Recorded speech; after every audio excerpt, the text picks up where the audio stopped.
Welcome to Dr. Dale's Life Issues. I'm Dr. Dale Atkins. More and more people are marrying out of the faith. What's it like to be married to somebody whose religion is very different from yours? What's the reaction between family and friends? Joining me are interfaith married couples, and we'll talk about it and see what it's like. Ellen, what are some of the issues that you first had to think about and deal with, even before you got married, that had to do with interfaith? I believe that the key one is children, because as adults, I think we're free to practice in any way we choose, but it becomes an issue when you think about the religious identity of your children. So I'd say it wasn't really a problem for us as a dating couple. What about for you? Were there any issues that were unique to you?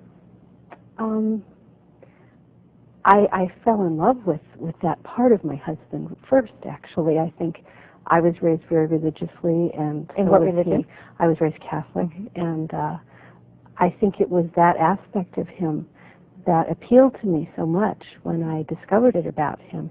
In fact, it was a Hanukkah time when we started lighting menorahs, and I had to make a business trip, and we did it sort of over the phone simultaneously in 2 different cities. And I think that was when I actually first knew that this is someone I could make a life with, because that religious feeling was something that was very important to me.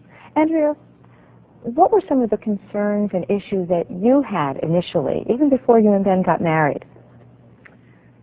Well, we didn't date very long before we got married, but religion was just one of the many issues that we sort of discussed from top to bottom. And I think that raising children, just like with Ellen, was probably the biggest issue. But I wanted to be sure at that time in my life that I was going to be able to continue my involvement in the Episcopal Church, and that Ben would be at least not to get in the way of it. If he couldn't be supportive and like go to events with me, at least he wouldn't, stand in the way, which he certainly didn't.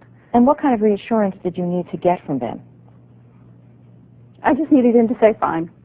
Okay. When I'd leave for church on Sunday mornings in the early years of our relationship, he'd say, "Have a nice pray." So he was sending you out with his support. I see. Rabbi Neal Weinberg, you work with interfaith couples, you work with an outreach program at the University of Judaism. What are some, from your experiences, what are some of the issues that couples really need to pay attention to when they're considering marrying? It's really dependent on how religious each individual is. In other words, if one person is very strongly Catholic and the other is very strongly Jewish, there can be a lot of conflicts. On the other hand, you can have someone who is not that religious, who was raised Catholic, someone who's not that religious, that was raised Jewish, and therefore they may celebrate Jewish holidays in a very superficial way. Christmas just with a tree, it's not for religious reasons. Hanukkah with the menorah, it's not really for religious reasons, and therefore there's less conflicts.